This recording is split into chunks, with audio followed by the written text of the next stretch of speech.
Ya, Anda kembali di Apa Kabar Indonesia Pagi, pemirsa. Kita masih mencari jawaban pasti ya dengan bertabahin pagi hari ini. Sebenarnya apa kemudian yang mendasari beberapa nama relawan Jokowi yang kemudian tidak lagi menjabat sebagai menteri dan juga wakil menteri di Kabinet Merah Putih. Bang Freddy, tentu ini berpengaruh tidak sih terhadap nama relawan Jokowi itu sendiri begitu? Karena kita tahu kan salah satunya kemudian terkena kasus korupsi. Belum lagi kemudian satu nama terganjal juga dengan isu yang hampir serupa dan saat ini kemudian mendapatkan reshuffle dari Presiden Prabowo. Iya, memang kami Projo bahkan mungkin bukan hanya Projo, masyarakat juga, tapi khususnya kami karena ini ketua umum kami ini memang sebetulnya speechless ya, nggak tahu ngomong apa karena begitu tiba-tibanya. Bahkan Budi Ari selaku menteri yang dicopot itu dia juga baru tahu itu pas 2:30 RDP itu di telepon istana. Jadi speechless, kita nggak tahu ngomong apa. 1-2 hari kita hanya mengikuti perkembangan. Dia di bawah memang harus kita akuin biasa manusiawi. Ada yang kecewa, bertanya-tanya, itu biasa lah. Kenapa kok ketua umum kami dicopot begitu? Alasannya apa? Kami melihat sukses seperti saya bilang tadi, Kopdesnya sudah terbentuk 80.000 dan seterusnya. Nah, kalau ditanya tadi apakah berdampak ke relawan Jokowi, karena bisa dikatakan karena memang banyak yang bertanya. Tapi menurut seperti rapat kami tadi malam, nanti kita akan coba jelaskan. Karena kan khawatirnya kemudian nanti loyalitas terhadap pemerintahan saat ini kan kemudian jadi goyah kan. Memang sudah ada beberapa yang sangat keras ya, Bang Johannes itu, dan ada lah yang beberapa keras. Tapi menurut saya akan dijelaskan lah. Saya tadi sampaikan melihat gaya kepemimpinan Pak Prabowo ya, kemudian sejarah antara Projo, bagaimana Projo hubungannya dengan Pak Prabowo, bagaimana Budi Ari hubungannya dengan Pak Prabowo. Gerindra tahu persis itu. Pak Prabowo saya yakin tidak akan mungkin ya, tanda kutip, membuang ya Projo, relawan Jokowi di dalam pemerintahan Prabowo Gibran. Tapi kan memang sudah ada Bang di Kabinet Merah Putih, Bang. Ya, itu kan hanya simbol misalnya di pemerintahan. Tetapi kan banyak cara-cara mendukung ikut mengawal pemerintahan ini banyak. Misalnya gitu. Gimana? Ada posisikah yang sudah terfikirkan dari rapat kemarin begitu? Di luar enggak. Kita enggak bicara posisi lah. Mendukung dari luar. Banyaklah cara mendukung. Bisa juga menjadi mata telinga masyarakat. Bisa juga di dalam. Di dalam ini kan juga tidak harus garis depan yang harus nampak selalu di media, bahkan di pemerintahan jadi menteri kan nggak harus seperti itu. Tapi it's okay lah. Memang ini kita hargai hak prerogatif presiden, ya beliau paling tahu ditempatkan di mana ini orang-orang kepercayaannya.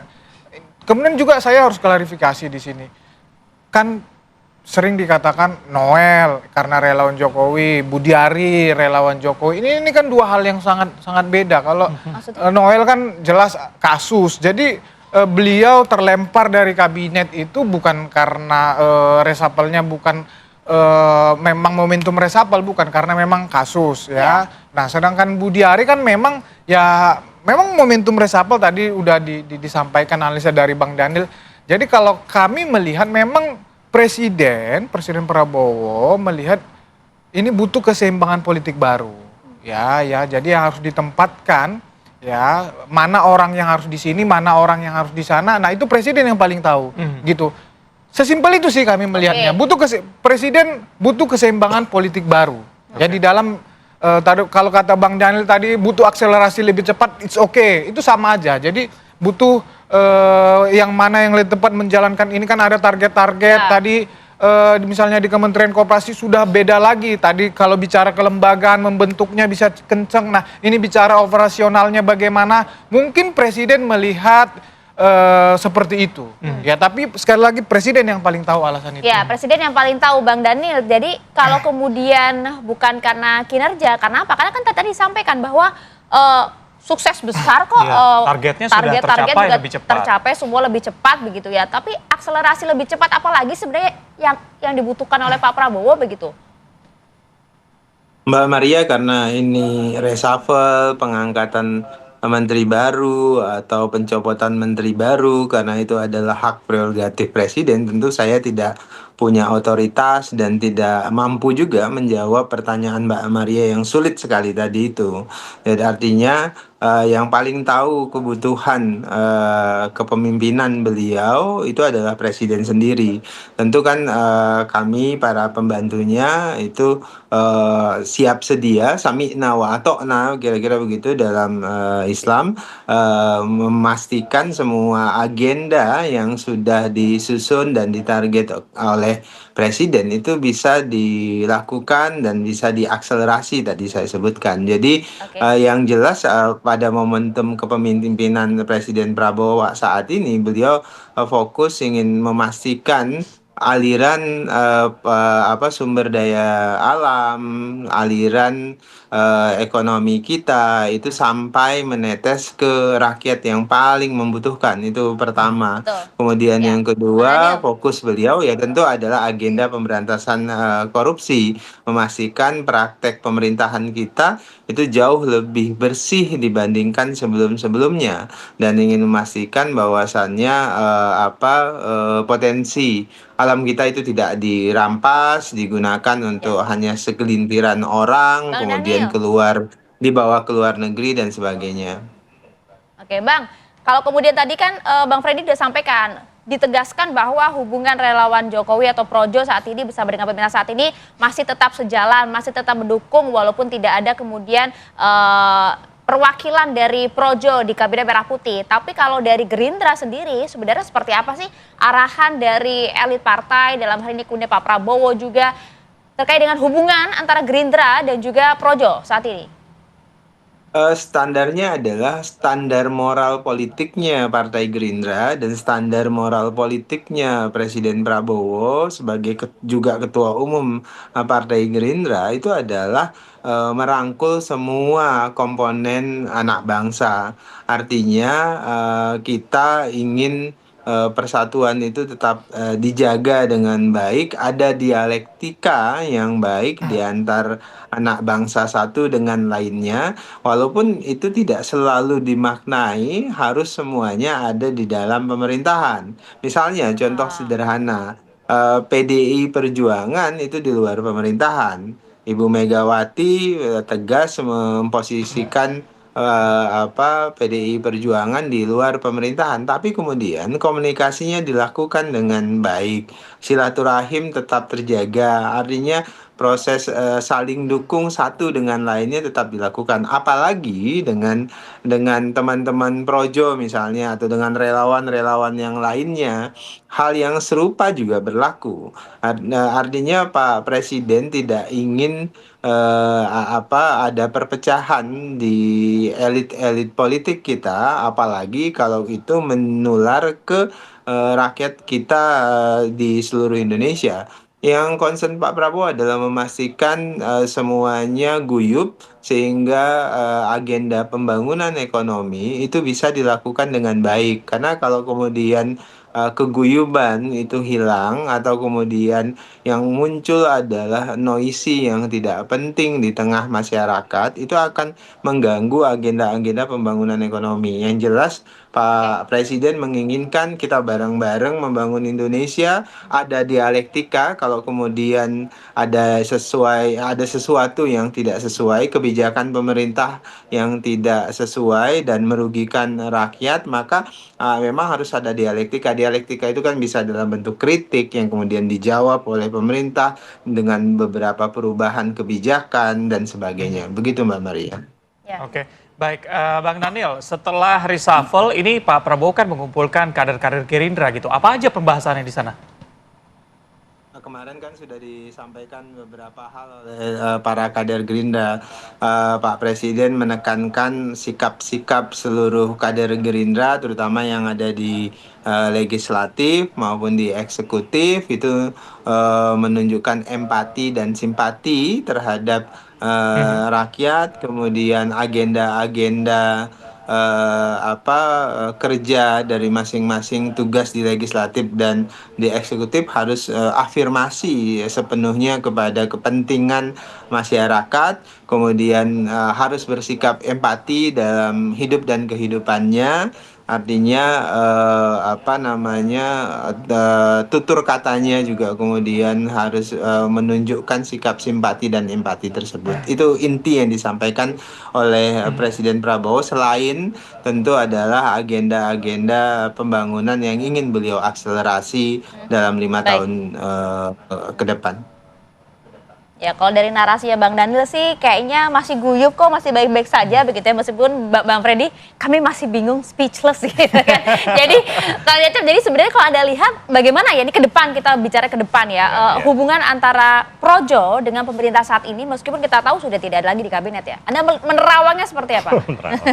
Jadi gini ya, tentu kan pertama ya Presiden Prabowo ingin pemerintahan yang dipimpinnya itu dapat tercipta stabilitas politik. Betul. Nah, stabilitas itu tentu dengan memperoleh dukungan politik. Ya, dukungan politik itu sebenarnya beliau sudah dapatkan secara mayoritas di parlemen. Ya, nah sekarang bagaimana? Kalaupun tadi saya kira yang disampaikan Bang Freddy ya hubungannya akan tetap baik ya ke depannya ya. Apalagi dengan karakter Prabowo yang ingin merangkul semua kalangan ya. Ya dengan berbagai model penempatan nanti bisa aja. Nanti kan saya kira akan dilakukan di komunikasi setelah ini beberapa saat ke depan lah. Tapi yang pasti ingin ada ingin stabilitas sehingga dan kemudian yang selanjutnya adalah dia tentu ya melakukan kalkulasi politik. Yang menteri tadi ya mungkin memang tidak dilihat berdasarkan kinerja, tapi memang dilihat dari kalkulasi politik seperti apa sebenarnya. Apalagi untuk menteri-menteri yang saya kira ini punya posisi kunci ya. Kayak Menko Polkam misalnya dengan kejadian pekan lalu mungkin ada review dari Presiden Prabowo. Kemudian dengan digesernya Menteri Keuangan misalnya tentu ada juga review ya dalam bidang ekonomi dan keuangan. Nah termasuk Menteri Koperasi tadi disampaikan misalnya Menko Ari ya itu sudah melakukan 10 bulan terakhir ya Bang ya, itu melakukan institusionalisasi koperasi desa. Dan Kopdes ini kan salah satu program unggulan dari Presiden.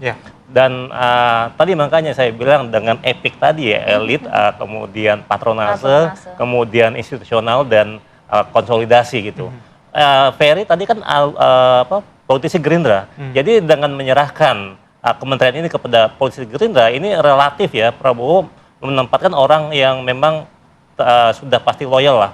Soalnya ketika peluncuran Kopdes Merah Putih kan disampaikan Presiden Prabowo kepada Menko Budi ya. Anda mana partai ini nih. Tapi dia nggak jawab tegas, dia bilang tegak lurus ke Presiden. Nah itu apakah memang ada gejala-gejala kalau dilihat begitu, adakah sinyal-sinyal memang tidak satu tujuan begitu dengan Pak Presiden atau bagaimana? Iya tentu yang tadi saya sampaikan ya. Ketika Prabowo membentuk kabinet 10 bulan yang lalu, itu kan dia mengakomodasi banyak kelompok yang mungkin bisa jadi masih ada loyalitas ganda, masih ada dualisme loyalitas. Ini yang dikhawatirkan oleh Prabowo, sehingga kedepannya dia ingin tentu kan obstacle ya yang menjadi penghalang, yang jadi beban itu ya mungkin akan terseleksi secara alamiah gitu. Salah satunya Budi Ari? Ya saya kira masuk radar juga saya kira ya. Prabowo ini kan sudah pengalaman puluhan tahun ya, baik itu di background sebelumnya di militer atau di pengusaha dan terakhir di politisi. Bagaimana dirinya sudah menjadi seorang politisi sebenarnya ya. Bagaimana dia mengatur strategi ya untuk orang-orang terdekatnya, bagaimana membentuk barisan pendukung, membentuk loyalis dan terusnya. Prabowo membangun klien-klien baru ya, karena dia sekarang patronase. Dia bagaimana menciptakan elit baru ya dari kelompok yang loyal pada dirinya tentu saja. Ya, termasuk ya ketika tadi relawan itu bukan bagian dari aktor formal ya. Tentu tapi nanti mungkin tapi karena punya basis massa tetap diperhitungkan. Gitu sih gitu. Oke, Bang Freddy terakhir jadi posisinya akan di mana nanti tetap pendukung, tapi dukungan seperti apa yang akan diberikan kepada pemerintah? Ya, pertama menyambung apa yang disampaikan Budi Ari ya, beliau ya berterima kasih ya. Pertama berterima kasih dikasih kesempatan menjadi menteri di kabinetnya Pak Prabowo, kemudian beliau merasa bangga juga dan bisa mensukseskan pekerjaan atau tugas yang diberikan. Masalah misalnya nanti seperti apa namanya peran serta atau apa yang dilakukan Projo ke depan di dalam mendukung pemerintahan ini, banyak hal lah yang bisa dilakukan, banyak hal baik di dalam maupun di luar. Ya, tapi ini masih ya banyak analisa yang mengatakan ya ini belum selesai sampai di sini. Jadi ini cerita ini memang belum selesai. Cerita apa maksudnya, Bang? Ya ini kan tadi masih ada yang kosong, ini segala macam. Jadi memang kita tunggu saja. Ya. Tapi mendukungnya semangat kan, Bang? Kok lemes banget gitu Bang Freddy kayaknya kan gitu. Bukan. Semangat Projo, kan Budi Ari udah ngomong, kita ya Projo mendukung karena kita mendukung sejak awal. Kenapa sekarang juga masih mendukung walaupun menterinya dicopot misalnya begitu? Karena memang kami melihat program-programnya Presiden Prabowo ini ya jelas itu berpihak kepada rakyat. Termasuk Kopdes ini, Budi Ari juga walaupun sudah tidak menjadi Kementerian Koperasi, beliau punya harapan besar bahwa memang koperasi ini akan menjadi motor gerakan ekonomi dari bawah. Dan menjawab dualisme yang tadi Mas Cecep sampaikan? Oh, tadi Bang Daniel sudah menjelaskan lah cukup tuntas masalah. Projonya? Maksudnya dualisme Yang mungkin ada gitu di tubuh Projo tadi kan, makanya harus jelas nih PSI apa Gerindra gitu kan. Kalau Pak Prabowo nanya kan, jadi bagaimana? Iya banyak analisa seperti Bang Cecep ini ya. Budi Ari ketika ditanya itu tidak tegas menjawab, ya itu sah-sah saja lah ya. Masalah nanti bagaimana misalnya harus dipertegas misalnya, tapi memang Presiden Prabowo harus ya dia memastikan bahwa orang yang ikut dengan dia itu memang ya tegak lurus dengan dia. Tadi kalau bicara dibandingkan dengan Bang Ferry, ya jelas memang Bang Ferry lebih lama ikut Pak Prabowo, ya Budi Ari Pilpres ini. Padahal tegak lurus ya Bang ya?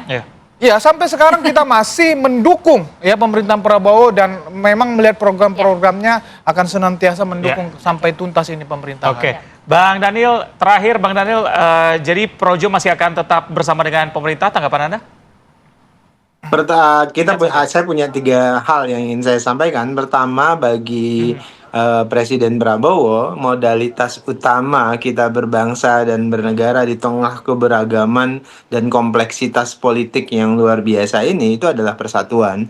Nah, oleh sebab itu persatuan inilah yang ingin terus dijaga oleh Pak Prabowo di tengah banyak perspektif yang berbeda, keberagaman kita yang sangat tinggi dan sebagainya. Keguyuban itu adalah modalitas dan pondasi pembangunan ekonomi yang sangat penting.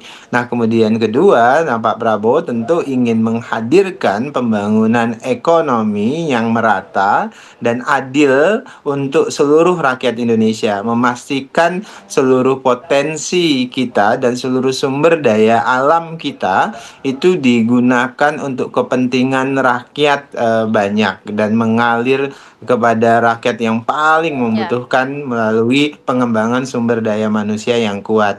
Dan yang ketiga, dan ini yang sangat penting, agenda pemberantasan korupsi, agenda memastikan kebocoran-kebocoran tidak terjadi lagi, itu menjadi agenda penting bagi Presiden Prabowo. Dan walaupun Pak Presiden Prabowo paham betul ada fight back, ada perlawanan terkait dengan upaya beliau melakukan pemberantasan korupsi bersih-bersih, karena tentu ada status quo yang menikmati selama ini misalnya potensi sumber daya alam kita untuk kelompoknya, kemudian ada kekuatan ekonomi lain yang menikmati potensi ekonomi hanya untuk kelompoknya, itu yang kemudian terganggu. Yang jelas Mbak Presiden Prabowo berharap seluruh agenda beliau itu untuk kepentingan rakyat yang paling membutuhkan. Oke. Baik, kalau saya boleh mengutip tadi Bang Freddy bilang bahwa ini bukan akhir dari perjalanan pendukung dari Pak Jokowi di pemerintahan walaupun sudah tidak ada di kabinet ya. Terima kasih Bapak-Bapak yang sudah hadir di sini. Kita akan jeda sejenak dulu pemirsa, usai jeda kami hadirkan informasi mengenai hujan deras yang mengguyur kota Denpasar sejak Selasa malam ini menyebabkan ada 43 lokasi yang banjir begitu ya, bahkan ada beberapa orang yang hilang dan juga meninggal dunia. Kami hadirkan usai jeda, tetap bersama kami.